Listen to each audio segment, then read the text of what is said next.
Perdón, me sacó la aplicación, pero yo ya estoy aquí. Ahora sí les comparto la presentación.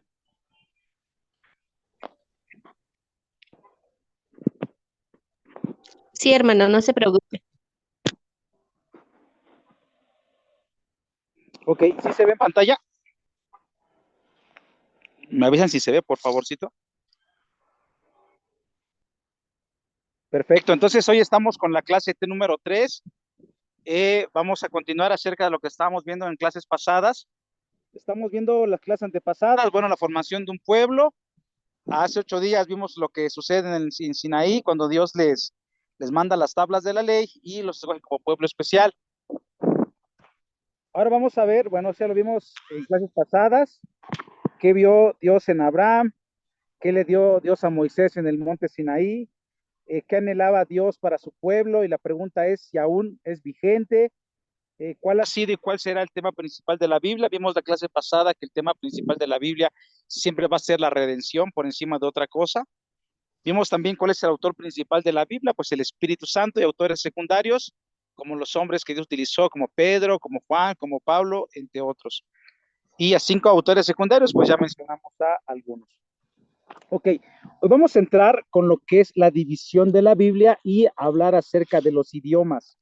Quiero que nos quede claro que en el proceso que lleva la Biblia, como nosotros la conocemos como tal, ha pasado por diversas etapas y al mismo tiempo por diversos idiomas. Ajá.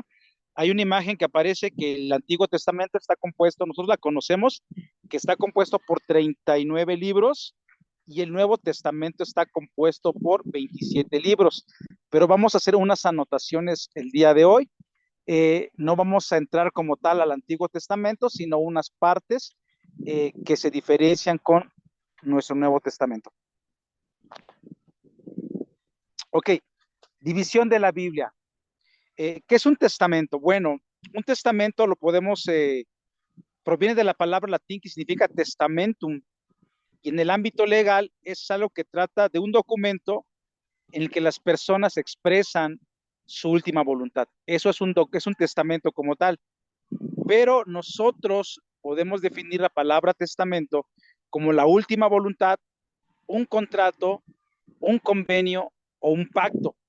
Pero a nosotros pues no nos aplicaría como una última voluntad porque sabemos que no es así. Tampoco es un contrato de parte de Dios hacia nosotros. Tampoco es un convenio de Dios hacia nosotros, sino es más que nada un pacto de Dios hacia nosotros. ¿Ok? Entonces, dice en el latín que es algo acerca de la última voluntad de las personas, pero sabemos como tal, pues que no es la última voluntad de Dios, sino al contrario, es un pacto para nosotros. Ahora, quiero que enfaticemos lo siguiente, y si no me escucho, por favor, dígame, porque estoy pues afuerita de donde están siendo los combates, y pues hay un poco de aire.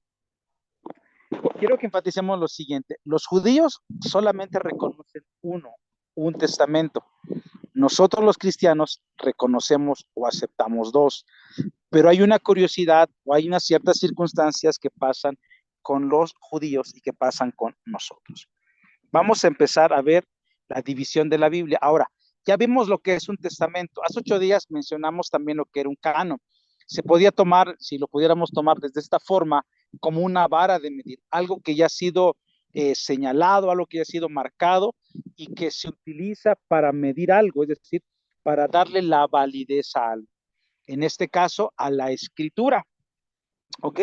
Proviene del griego canon y del hebreo cané, que significa caña o vara, y eso se le da a todos los libros que contienen nuestra Biblia, tanto de los 39 del antiguo como de los 27. Para nosotros como iglesia evangélica, a eso se le conoce como canon. Para la iglesia católica, súmenle a los que tenemos más otros 7 y también tienen su canon. Para la iglesia ortodoxa de Etiopía, también tienen su canon. Para la iglesia ortodoxa de tanto de Turquía como de Rusia, también tienen su canon. ¿Ok? Pero ellos así lo consideran como algo propio. Continuamos. Vamos a empezar a ver con lo que es el Antiguo Testamento. ¿Ok? Vamos a ver lo que es el Antiguo Testamento. Ya vimos hace un poquito atrás que los judíos solamente aceptan uno. Nosotros los cristianos aceptamos dos testamentos. Ya vimos que es un testamento, ya vimos que es un canon. Perfecto. Ok. En el Antiguo Testamento judío, nosotros, ¿cuántos libros decimos que son? 39. Ok. Para nosotros como cristianos, el Antiguo Testamento consta de 39 libros. Para los judíos no. Ok. Para los judíos hay algo muy singular que les quiero compartir. Primero, desde el punto de vista judío, quiero que si fuéramos judíos pensáramos de la siguiente manera. Ustedes recuerden o sabrán también que ellos no aceptan a Jesús como su Mesías.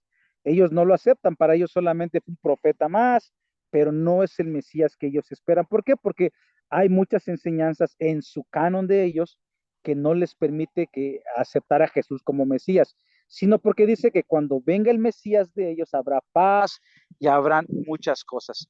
Pero en este caso, pues, no es así, basado en el canon que ellos consideran. Bueno, en el canon de los judíos solamente hay 24 libros. Ellos no conocen o ellos no le llaman al Antiguo Testamento como tal, sino ellos le llaman el Tanaj con J al final. Otros le dicen Tanakh con K al final. Ahora, no vamos a entrar a esto. Los judíos no manejan un alfabeto como nosotros. Ellos manejan un alefato, es decir, la forma en la que suenan las palabras, alefato. Y nosotros tenemos un alfabeto que es muy diferente, ¿ok? Para los judíos como tal, su Biblia o su Antiguo Testamento es la famosa Tanaj y consta de 24 libros, ¿ok? Ahora, la Tanaj es un acrónimo de las siguientes palabras. La primera es la Torah, que empieza con la letra Tav o Tau. Luego están los profetas, que son los Nevi'im, o con la letra Num. Y de último están los escritos, o los Ketubim. Entonces, la Tanaj de los judíos, o su Biblia de ellos, consta de 24 libros, no de 39 como nosotros ya la conocemos, porque les pregunté, y sí, todos concordamos que son 39 libros. Para ellos son 24 y la conocen como Tanaj. Y está compuesta por la Torah, los Nevi'im y los Ketubim. Ok, ahora, la Torah. Todos nosotros sabemos cuál es la Torah, porque de una u otra manera en griego la conocemos como Pentateuco, ¿ok? Como Pentateuco, y corresponde desde Génesis, Éxodo, Levítico, Números y Deuteronomio. Me gustaría que alguno de ustedes vaya apuntando cuántos libros llevamos y al final cuántos son, ¿ok? Digo, no los puedo ver en pantalla, pero sí me gustaría que ustedes vayan tomando cuántos libros son. Hasta ahorita llevamos 5, que es la Torah, ¿ok? O el Pentateuco, como nosotros lo conocemos. Después vienen los profetas, y ellos lo dividen en dos o los subdividen en dos. La primera son los profetas menores, que viene con Josué, jueces, Samuel y Reyes. Después vienen los profetas tardíos, que son Isaías, Jeremías, Ezequiel y los 12 profetas menores. Ya saben a qué me refiero, ¿verdad? Oseas, Joel, Amós, Abdías, Miqueas, Jonás, Nahum y todos los demás hasta Malaquías. Y después vienen los escritos, como son los libros poéticos, los libros históricos y los 5 rollos. Los libros poéticos son Salmos, Job y Proverbios. Los libros históricos son Daniel, Esdras, Nehemías y Crónicas. Y los 5 rollos está compuesto de Ruth, de Cantar de los Cantares, de Eclesiastés, de Lamentaciones y de Esther. Hasta ahorita, jóvenes hermanos, ¿cuántos libros han contado?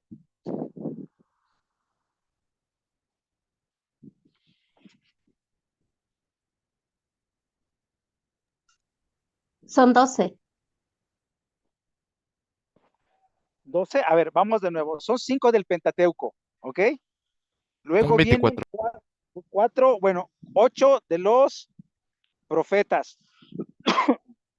8 más 5, 13. Son 25, ¿no? 24.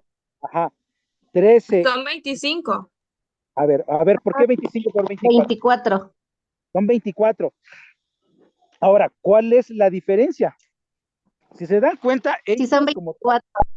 ajá, ellos como tal tienen a Samuel en uno solo y nosotros tenemos primera y segunda de Samuel, ¿ok? Ellos solamente tienen el libro de los reyes y nosotros tenemos primera y segunda de reyes. Ahí váyanle agregando las divisiones a ver si concuerdan con los 39, ¿ok? Isaías, Jeremías y luego suman los 12. Ahora súmenle segunda de Samuel, segunda de Reyes, más 11 profetas menores. ¿Cuántos van? Eran 24 más 2, 26 más 11.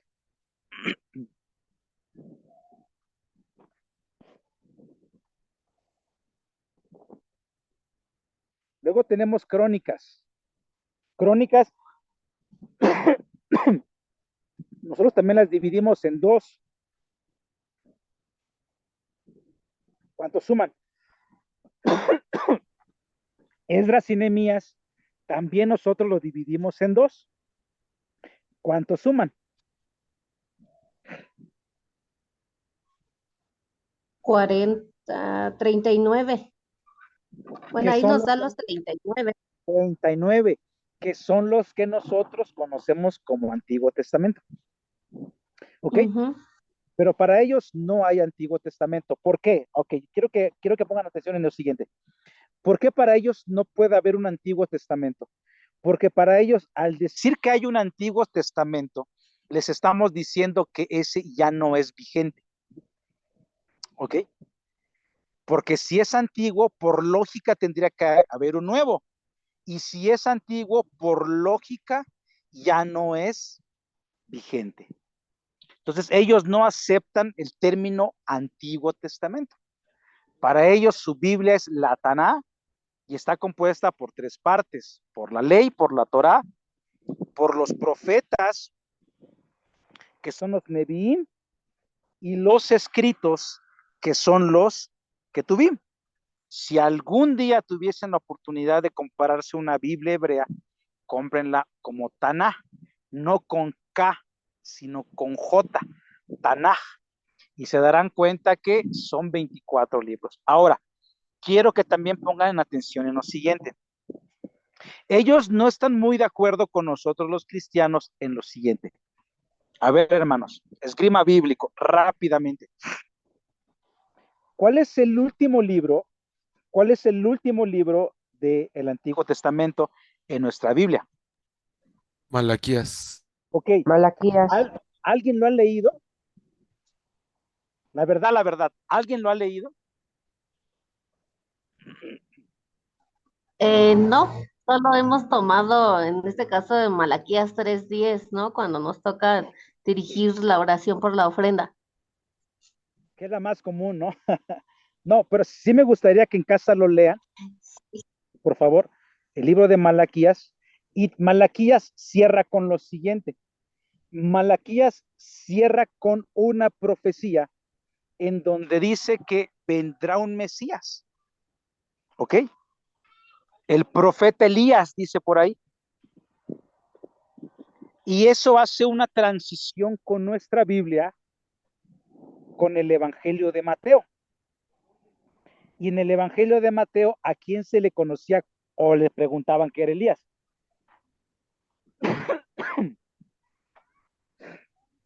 Algunos decían que era el Hijo de Dios. A ver, sí, pero si Malaquías cierra con la profecía de acerca de Elías, y cuando nos vamos a Mateo, se hace referencia a un personaje que preguntaban si ese personaje era Elías. ¿A quién me estoy refiriendo? A A Juan. Jesús. A Juan el Bautista, ¿ok? Ah, sí, Juan el a Juan. Entonces, para nosotros los Sí. cristianos, sí tiene sentido culminar la Biblia o el Antiguo Testamento con Malaquías porque va enlazado y es un puente natural con el profeta Juan. Pero para la Biblia hebrea, para la Tanaj, no termina con Malaquías. El último libro con el que cierra la Tanaj de ellos es Crónicas, ni siquiera segunda de Crónicas, es Crónicas. Y el libro de Crónicas cierra con lo siguiente, con el edicto de el rey Ciro, dándoles la anuencia y la libertad de regresar nuevamente a Jerusalén para construir su templo. ¿Ok? Entonces, esa es la diferencia que hay entre nuestro antiguo y la Tanaj de ellos. Repito, para ellos Jesús no es el Mesías. Ellos terminan su Biblia como tal en Crónicas, en donde el rey Ciro les dice, ya pueden regresar a su tierra, y pueden hacer lo siguiente, pueden reconstruir su templo, y eso también en nuestra Biblia lo menciona Esdras y también lo menciona Nehemías. De ahí la importancia de entender cómo está organizada o cómo está estructurada nuestra Biblia, Antiguo Testamento y la Tanaj de ellos. Repito, nuestra Biblia termina en Malaquías con la profecía acerca de que Elías regresaría, que se le pregunta a Juan el Bautista que si era él, y él dice que solamente venía a preparar el camino.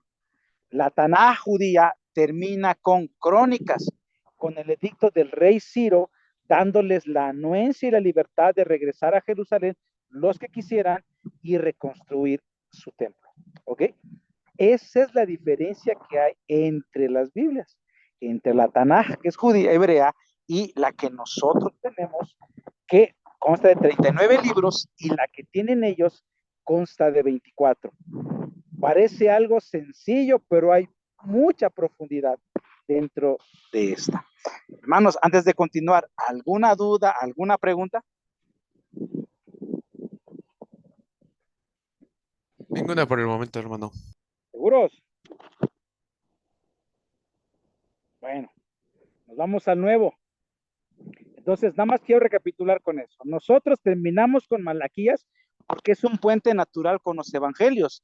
Y ahí aparece Juan, y a Juan se le pregunta si era Elías al cual estaban esperando. Repito, los hebreos, los judíos, cierran con Crónicas cuando regresan a Jerusalén a reconstruir su templo.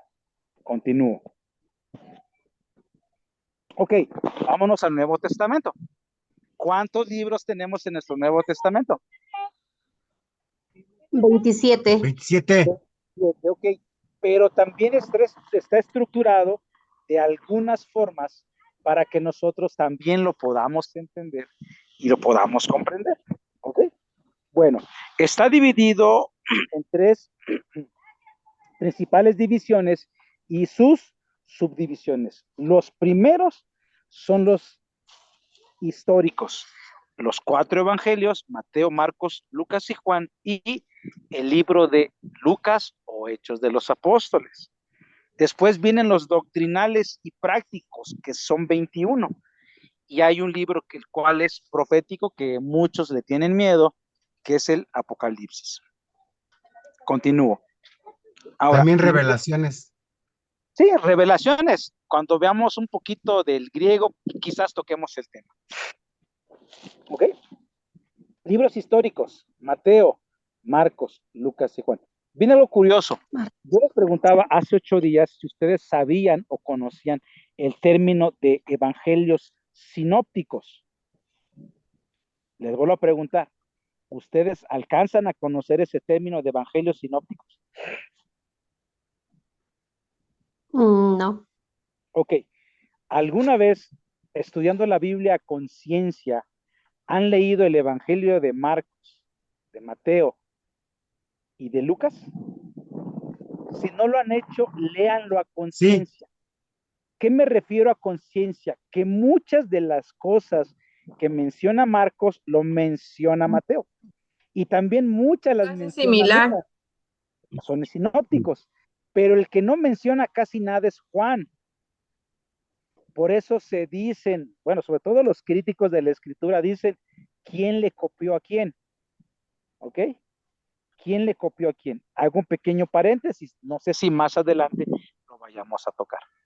Acordémonos que muchos de los discípulos del Señor crearon escuelas.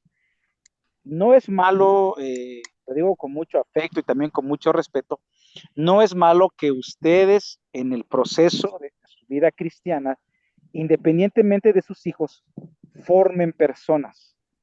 Es decir, que tengan una persona que les ayude y que parte del conocimiento que han adquirido en su vida y de lo que Dios ha puesto en ustedes, se lo puedan compartir a otros, como una pequeña escuela. Juan tuvo una escuela, la escuela juanina. Pedro tuvo una escuela, sus discípulos, la escuela petrina. Pablo tuvo discípulos, la escuela paulina, ¿ok? Entonces, muchos de ellos tomaron lo mejor de sus maestros y trabajaron. Por ejemplo, el primer evangelio que se escribió, aunque nosotros tenemos primero a Mateo, fue el evangelio de Marcos. Ahora, si nosotros alcanzamos a leer, y si hemos leído el libro de los Hechos, se menciona un hombre que se llamaba Juan Marcos, el cual quiere acompañar a Pablo en su primer viaje misionero, pero cuando empiezan a subir el monte Tauro, antes de allá se raja y los abandona en Chipre. No sé si lo han leído, primer viaje misionero de Pablo. Juan Marcos se acerca con el tiempo más a Pedro, y cuando escribe su evangelio Marcos, muchas de las que él escribe, Pedro se lo contó. El evangelio de Lucas. Lucas anduvo mucho tiempo con Pablo, ¿ok? Y Pablo anduvo con muchos discípulos.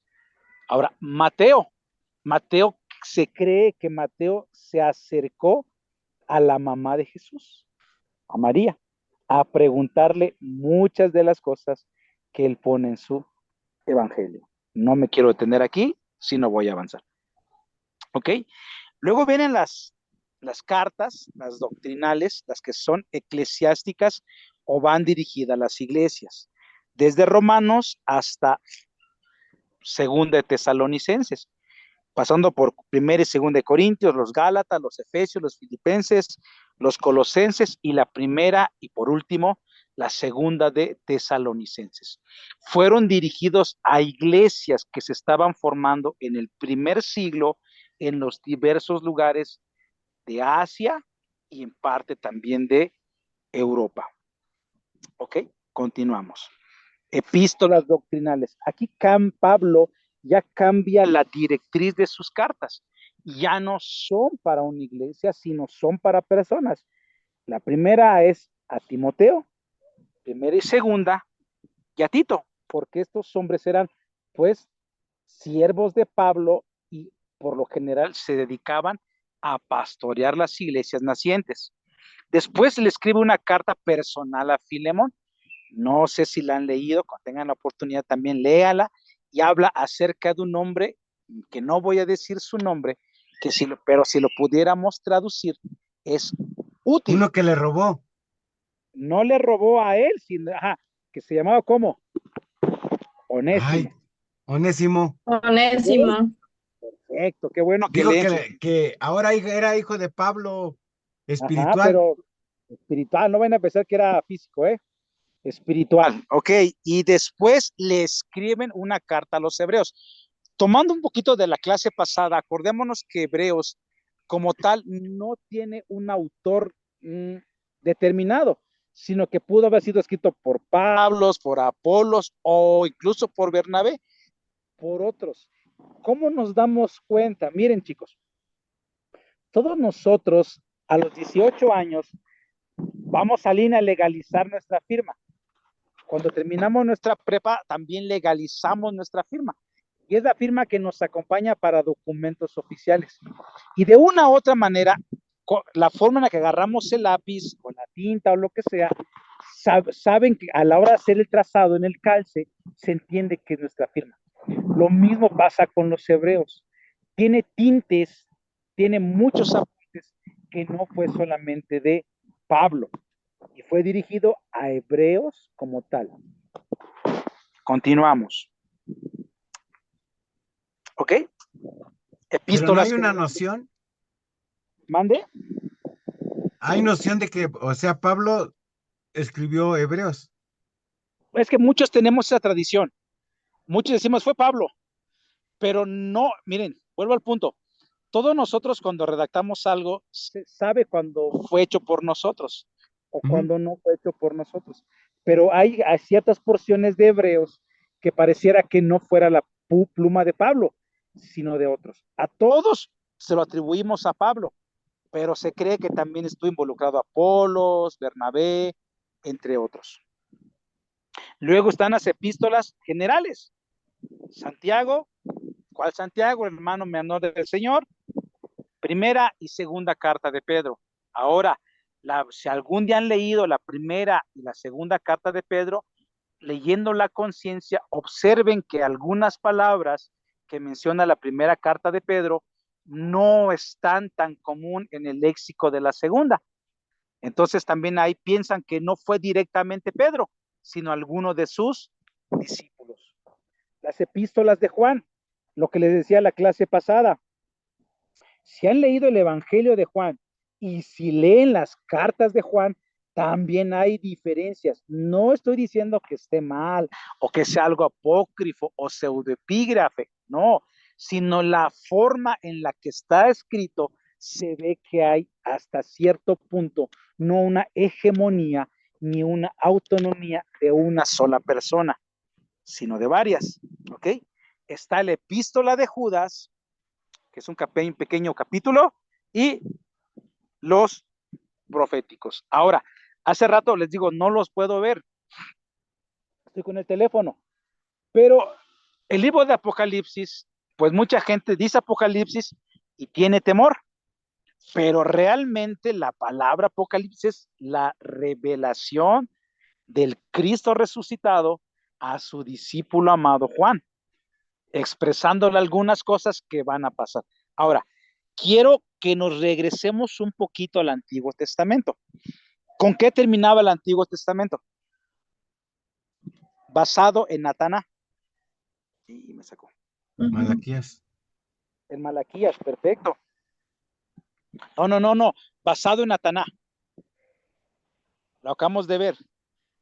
Basado en Nataná termina en Crónicas. Nuestra Biblia sí termina en Malaquías, pero en la Biblia hebrea termina en Crónicas. Ahora, Hermano, mande. ¿qué quiere decir así? Tanaj. Tanaj, ok. Miren, es la combinación de varias palabras.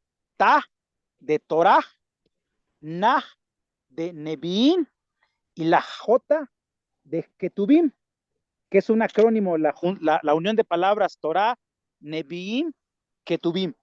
Para no decir las tres palabras largas, dicen Tanaj. Ahora, ok, no voy a meterme al alefato hebreo, porque ya sería otra clase. Los hebreos, por lo general, dicen Tanakh, pero para que no se escuche tan fuerte, terminan con la J, algo dulce, Tanaj, no Tanakh. Ahora, si ustedes conocen por ahí a cristianos mesiánicos, se darán cuenta que ellos también tienen su propia Tanakh, con K, pero para el pueblo hebreo, para el pueblo judío es Tanaj. Ok, me regreso a la clase.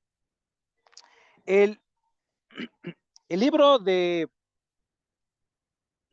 Crónicas termina con el regreso de Israel a la nación, a su tierra, por edicto del rey, ya lo vimos, el rey Ciro, y la reconstrucción de su templo.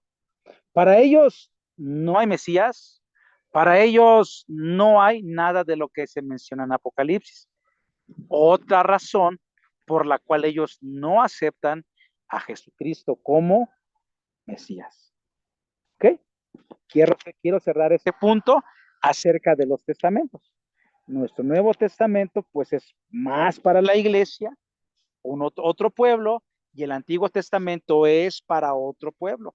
Para ellos no dicen que hay uno nuevo porque ellos consideran que el de ellos aún está vigente y sabemos que está vigente.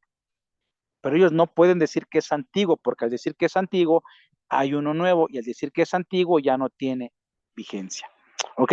Vamos a cerrar esta clase con los idiomas. Vuelvo al punto. Desde que salen de Egipto hasta que regresan, vámonos un poquito a la Tanaj, hasta que regresan y reconstruyen todo lo que el segundo templo de Salomón, simplemente pasaron por diversas cautividades. La primera, ¿cuál fue? Ayúdenme. La primera cautividad por la que ellos pasaron, ¿cuál fue? En Egipto. En ¿Ser Egipto. perseguidos? No. En Egipto. Después pasan por otra cautividad. Acuérdense que Babilonia. la riega Salomón, el reino se divide, unos se van al norte, unos se quedan en el sur, y los que se van al norte pasan por la cautividad asiria. Segunda cautividad. ¿Por cuánto tiempo? ¿Por cuánto tiempo fue la Asiria? Sí. No recuerdo bien el dato, hermano, te mentiría. No me quiero equivocar haciéndote un dato a mi aventura. Después de esto, queda pendiente Sí, este tema. lo entiendo. ¿Ok? Después de esto, viene la cautividad babilónica. ¿Y ahí cuántos años fueron? Ahí sí se la saben, porque sí lo dice la escritura.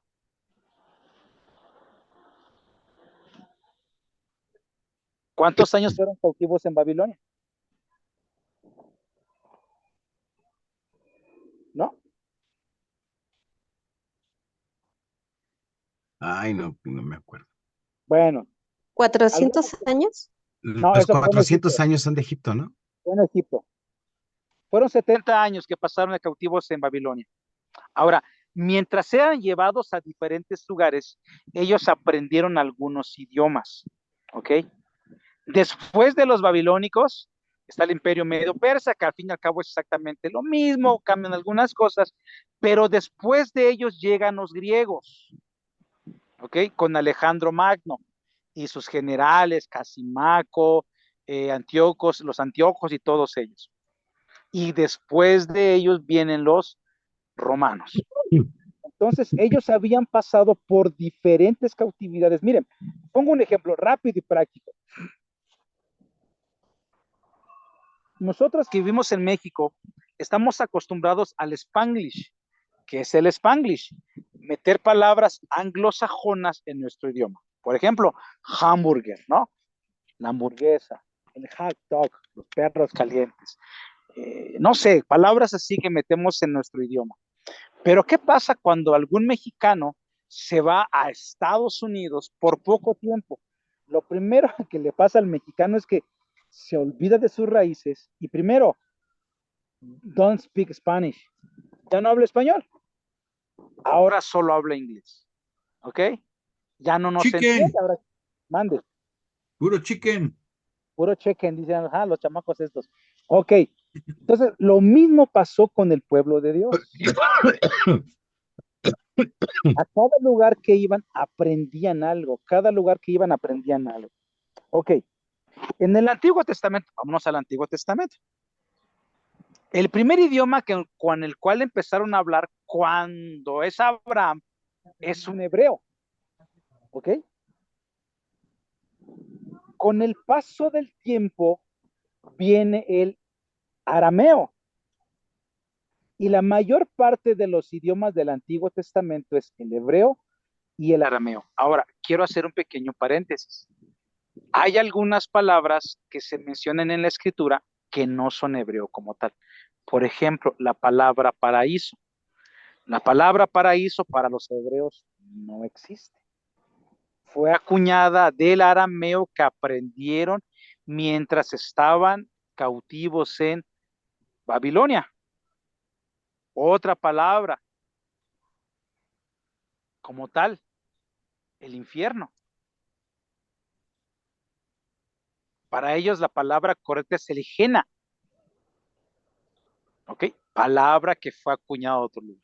Entonces, en el Antiguo Testamento se hablaron dos idiomas, el hebreo y el arameo.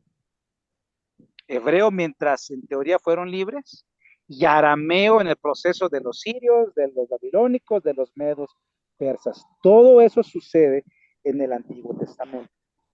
Pero en el Nuevo Testamento surge algo, surge un imperio muy, muy grande que es el griego, con Alejandro Magno, ya lo vimos, lo estamos viendo ahorita.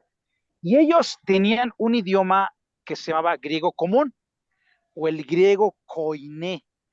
es el que se hablaba en ese tiempo, ¿ok? Y ese griego koiné fue el que nuestro Señor Jesús también habló. Él habló hebreo, habló arameo y también habló, en este caso, griego, pero no el griego que hablaban las cúpulas, sino el griego que hablaban el pueblo, el griego común, o el griego en este caso, koiné. ¿Okay? Fue el lenguaje común que se utilizó en los evangelios y en todo el Nuevo Testamento. Ya vamos a Arameo ver. y griego, ¿y qué más, perdón? En el Antiguo Testamento era hebreo y arameo. ¿Ok?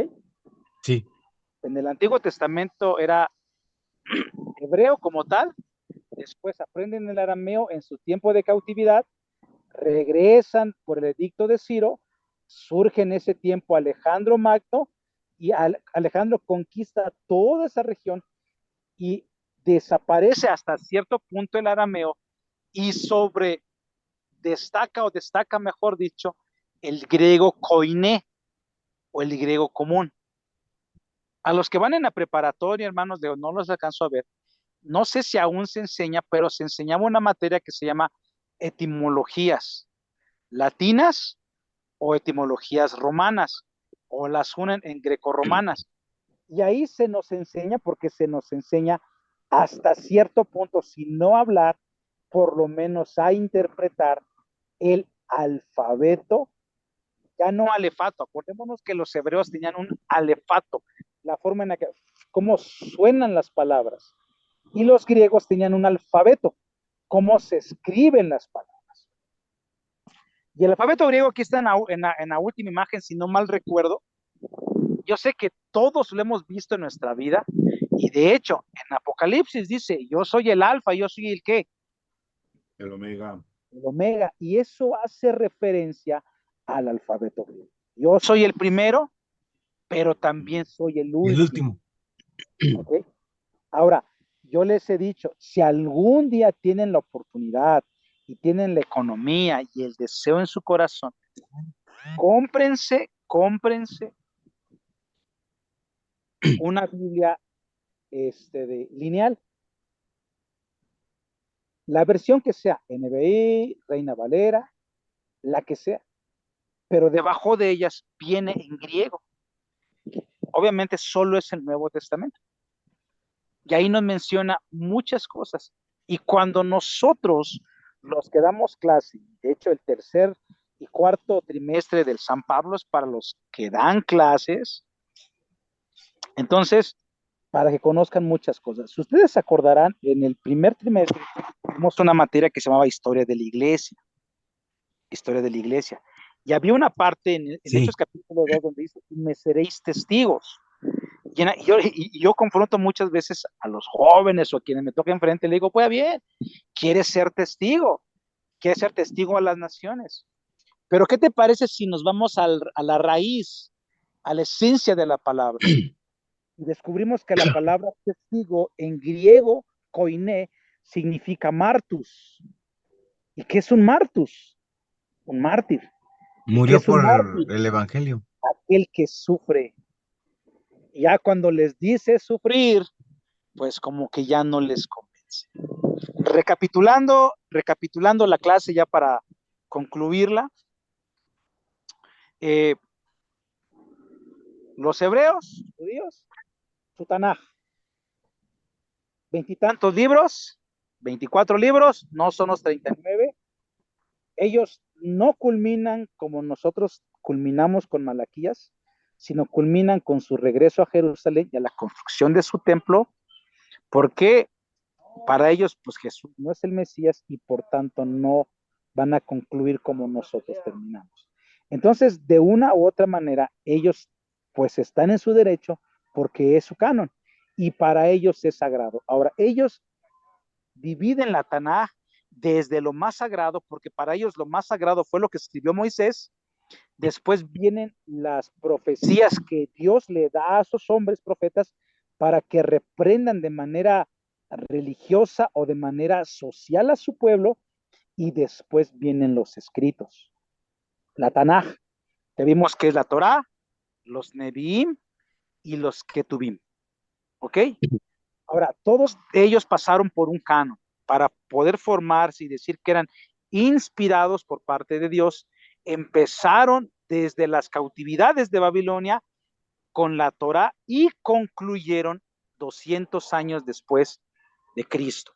¿Okay? Ellos ya llegan a un común acuerdo los judíos y dicen, estos libros sí van a ir en nuestra Tanaj o en nuestra Biblia. Nos vamos al Nuevo Testamento, los 27 libros, los evangelios, los sinópticos, el libro histórico de preferencia, y que no conoceríamos mucho de la historia de la iglesia sin el libro de los Hechos, las cartas de Pablo, las cartas pastorales, las cartas personales, las epístolas generales y el libro, en este caso, profético. Los idiomas que se hablaron durante la formación de la Biblia, como nosotros la conocemos, hebreo, arameo en el Antiguo Testamento, y del Nuevo Testamento es el griego koiné, lenguaje que habló nuestro Señor y que hablaron sus discípulos. Quiero cerrar con esto. Ya nos vamos a unos días más a la Semana Santa. Si ustedes se acordarán, se los dejo de tarea, quiero que lo busquen, no me la entreguen, nada más quiero que la lean para que pues también tengan un poquito más de conocimiento. Cuando Jesús es crucificado, sobre su cabeza ponen un cartel. No les voy a decir más, ¿ok? Investíguenlo, búsquenlo, y cuando esta persona, la que escribe ese cartel, lo hace con una singularidad en particular. Hasta aquí, jóvenes, hermanos, hermanas, ¿alguna duda, alguna pregunta? Hermano, ¿de qué cartel habla? Perdón. ¿En la crucifixión? En la crucifixión. ¿Qué dice INRI? Ajá. Ahí Rey de tiene los una, judíos. pero ahí tiene una singularidad, ¿eh? Ahí quiero que le investiguen. Hay una singularidad ahí. ¿Ok? Bueno, ¿Sí? ¿Alguna duda, alguna pregunta? creo que está en tres dialectos, en tres idiomas. 3 idiomas, porque, gracias, hermano, ya les ahorraste la tarea a los demás hermanos. Ya nos sopló la tarea. Sí, ya les voló la tarea, pero hay un porqué, ¿sale? Sí, porque, ¿Alguna bueno, duda? ahí sale. ¿Alguna duda, alguna pregunta? Bueno, hermano, gracias. Perfecto, un favor, como no les puedo ver, mándenme un mensaje al grupo quién estuvo presente el día de hoy. Sí, hermano. Ok, hermano. Pues cuídense mucho, que Dios les bendiga, ya les mandé la presentación y ahí estamos, ahí cualquier cosa, si hay alguna situación con alguna pregunta, comentario, lo que sea, pues ahí estamos pendientes. ¿Alguna duda, alguna pregunta? Y si no, pues yo ya les dejo. Sí, hermano, gracias. Dios le bendiga. Perfecto, cuídense mucho, que Dios les bendiga, estamos en contacto. Bye, hermano. Dios le bendiga. Hasta Gracias, luego. hermano. Dios la bendiga. Gracias, hermano.